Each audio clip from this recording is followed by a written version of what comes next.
sledeće. Ovo ramku je pukao. Znači, gore. Uzet ćemo to.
Naravno, ovaj može da se koristi.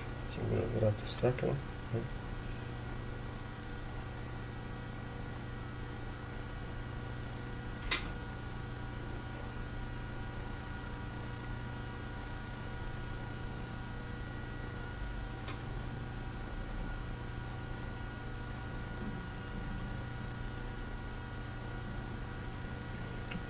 Na formu.